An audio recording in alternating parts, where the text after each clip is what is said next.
Hey, what's going on, guys? Goose here, man, and got a video for you. It's gonna be a premiere, so I'm recording this and then showing it later. Is what it is. All right, so let's go over the top 25 since week one of college football is over with. Before I get started, if you're new, make sure you like, subscribe, ring the bell. Gonna be a lot more college football content on this channel going forward. All right, so yeah, week one's in the books, and we had some upsets. Yes, we had some upsets in this college football week one. So we'll start off with the early games and then work our way down until the to the nightcaps. All right, so Michigan, they played East Carolina. Shit. East Carolina had Michigan without Jim Harbaugh. They had no problems. They won 30-3.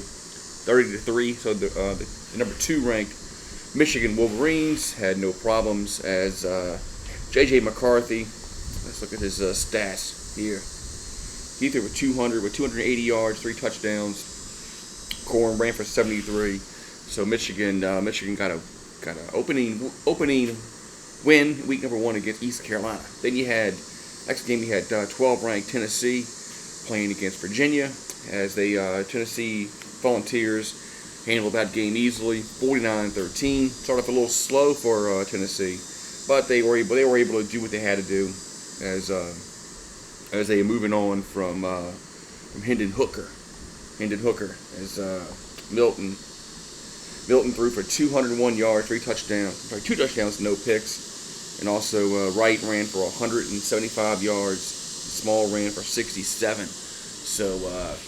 All in all, it's a good win for Tennessee. They did what they had to do. Some other teams didn't do what they had to do. As we'll get to the next one right now, as Colorado went on the road and they beat the 17th ranked TCU 45-42 in just a shootout. And man, it was an impressive debut for Deion Sanders and his boys. As his son was awesome throwing the football. And Travis Hunter. I mean, what can you say about Travis Hunter? The dude played both ways. He played like 120 plays on both sides of the ball. Man, could you imagine Travis Hunter on Florida State? Man, he probably would have put Florida State over the top at being the best team in college football. That's how good Travis Hunter is. But Sanders threw for 500 yards and 4 touchdowns. Man. I mean, Sanders was just, he was on. Man, Deion's boy, man, was just, awesome. I said Travis Hunter. Travis Hunter he was good as advertised. And some 5-star recruits really don't, some of them don't pan out. You know, some of them, a lot of them do. But, you know, there's some 5-star recruits that just, for some whatever reason, you know, they just don't pan out. But, man, Travis Hunter, man, dude's good. Watch out for him in the Heisman.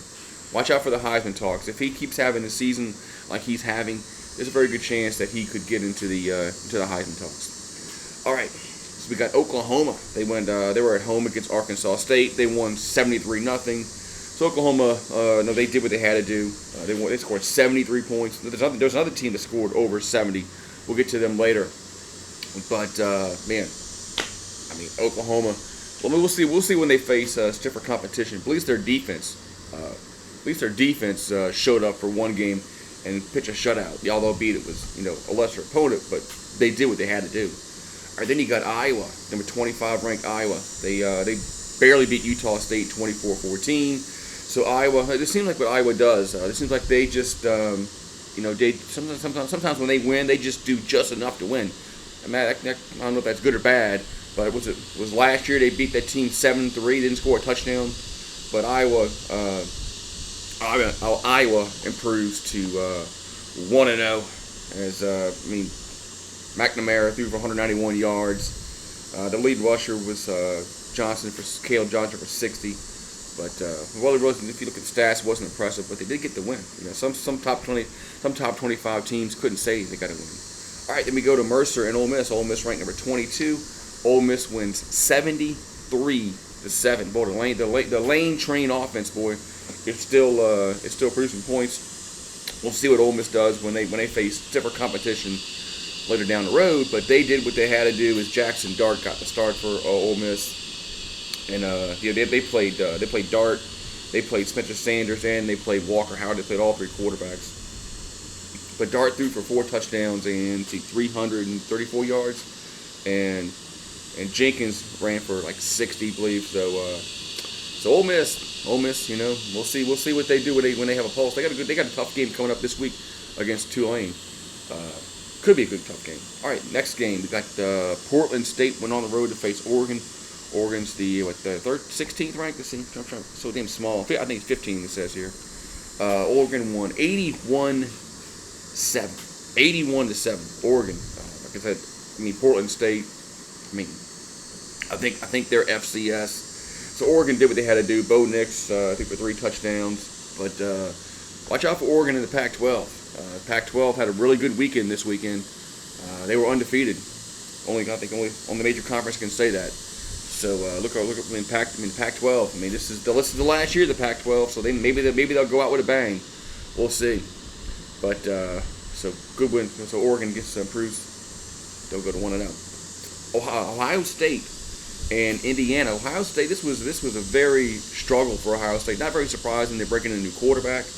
As they went on they actually started out with a conference game. Usually Ohio State seems like they start out with a MAC opponent, but they went 23-3.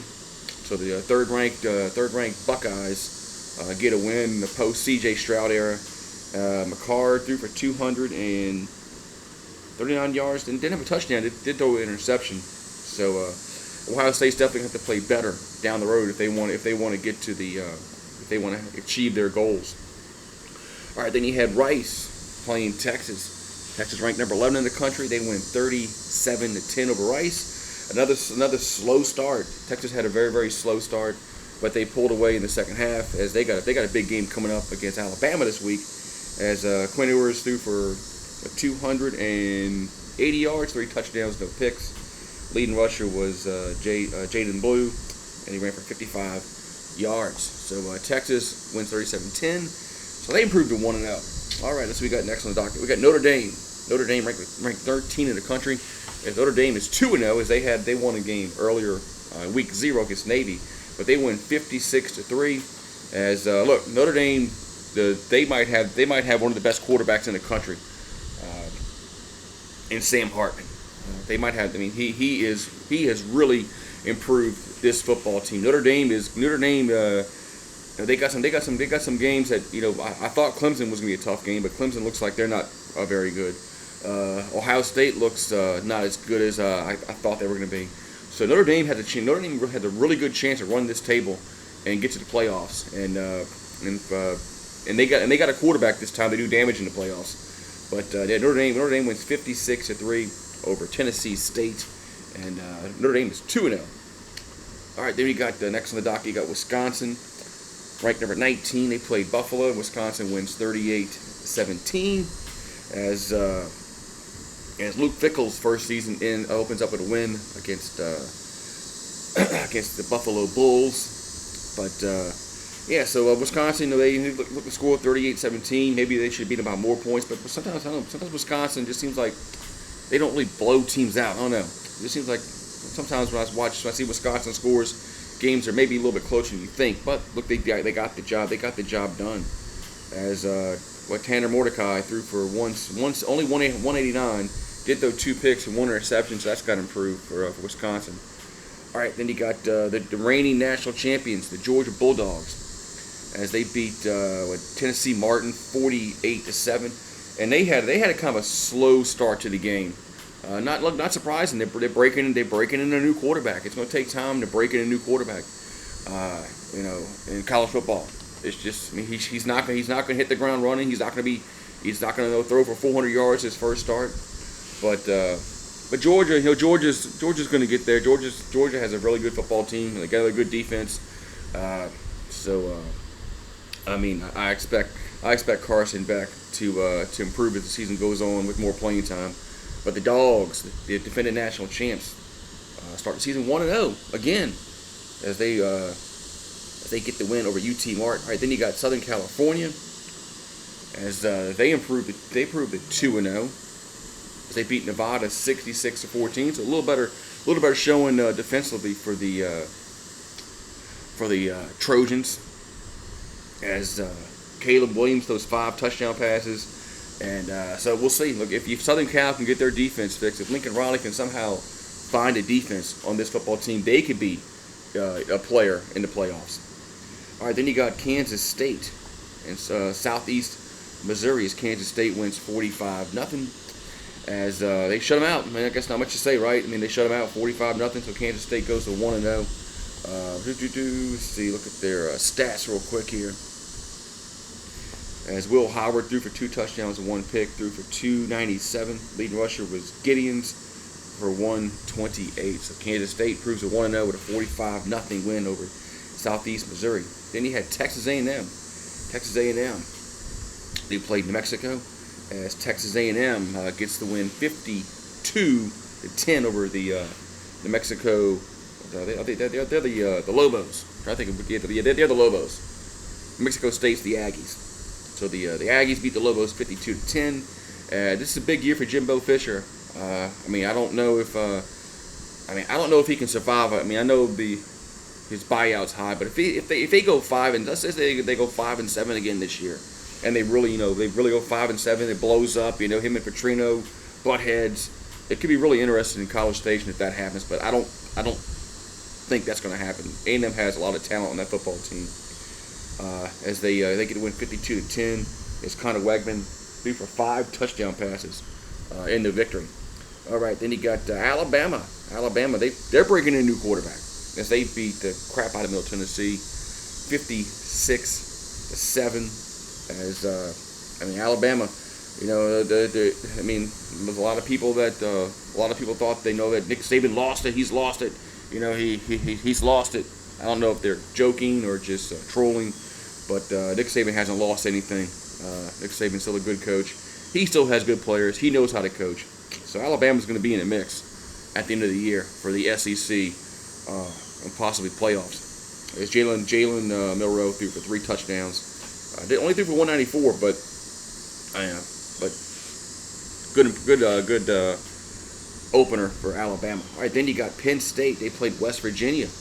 As Penn State wins 38-15. As Penn State's they're some people's picks, for the playoffs. We'll see. I don't know if I trust James Franklin enough for them to get to the playoffs. I mean, they still got to beat Michigan, Ohio State. As Drew Allar he threw for 3 touchdowns, threw for 325 yards, and Penn State gets the victory over West Virginia, 38-15 to the number 7 ranked Nittany Lions. Get the win. All right, then we got another upset. No, I'm sorry, wrong game. I thought I was going to do another upset. Wrong game. But North Carolina, the 21 ranked Tar Heels beat the South Carolina Gamecocks 31-17. South Carolina, boy, their offensive line looked horrible. Gave up 9 sacks as Drake May threw 2 touchdowns, and North Carolina beat South Carolina in the Duke Mayo Classic 31-17. So Mac Brown's still he's still coaching, man. He's still tugging along. I remember he was coaching LSU back in 1982. He was the quarterback coach way back when. Mac Brown's been coaching a long time. All right. Then we got the last top 10 ranked matchup of the day. I'm going to try the top 25 matchup of the day. And Saturday belonged to Tulane and South Alabama. As Tulane, they win 37-17. As Tulane, they won the Cotton Bowl last year, finishing the top 10. They're trying to be one of those teams that is that's consistent every year. It's been a long time since. It's been a very, very long time. I mean like long time. I mean, you probably go back to the 40s, when Tulane was a consistent team. That's they're not just have one winning season and then they'll lose for 10 years, and then one winning season they'll lose for 5. It's been a long time since Tulane's actually had a consistent winning football program. Looks like Willie Fritz is best coach they've had in a long time. As this guy Pratt, Michael Pratt, he's a baller, man. He's a baller. 4 touchdowns, no picks, 3 for 294. Michael Pratt is a baller. All right, Sunday's matchups. As we had LSU and Florida State. Sorry about that. I had to pop up on my phone. LSU and Florida State. As Florida State, they rout LSU 45-24. As they basically shut out LSU the second half. They basically shut us out in the second half. 31-0. LSU scored a very late touchdown in the game. A meaningless touchdown. Really didn't mean a hill of beans. But Florida State, man, they just beat the brakes off LSU. They just beat the brakes off LSU, and it just wasn't close, man. It wasn't close. Jordan Travis, Keon Coleman, man, we couldn't stop him. Couldn't stop him, man. As so Florida State goes to 1-0, LSU goes to 0-1. So I think that was like the only ranked matchup all weekend. All right, then you got Oregon State. Yeah, is it Oregon State? Yeah, Oregon State and San Jose State. As Oregon State wins 42-17 to the Beavers. The Beavers, they get an opening win. Sorry, my phone screwed up here. There we go. As DJ Uiagalelei threw 5 total touchdowns as the number 10 ranked Beavers beat San Jose State 42-17. So Uiagalelei, the ukulele, found his new home. He went to Clemson to Oregon State, and Oregon State goes to 1-0 as they beat San Jose 42-17. All right, then the last game was yesterday. That involved ranked team as Duke upset Clemson 28-7. If you watch this game, Clemson definitely didn't look like a top 10 team. They didn't look like a top 25 team. I mean, Clemson probably should have gotten shut out. If it wasn't for a muff punt, they wouldn't have scored a point. Now I know you can say, well, they got the ball down and the goal to go like 3 times and fumbled twice and missed the field goal, but they still didn't score. But yeah, Clemson, man, Clemson didn't look good. A bunch of teams didn't look good this week. Clemson was one of them. LSU was one of them. A lot of teams didn't look good this week. A lot of teams are gonna have to figure some stuff out, man. Because as the season goes on, the competition is only going to get tougher. Especially for Clemson and LSU. We play in the SEC. It's not going to get any easier for LSU as the season goes on. It won't get easier for Clemson. As looks like Florida State in the ACC, they might be the class. But that's it, man. There's your top 25 matchups that were this weekend and what happened. So I'll see you guys next time, and I'll do this every week. I'll set a premiere where I'll go over what happened in college football with the ranked teams, and then have a good one, guys, and I'll see you guys next time.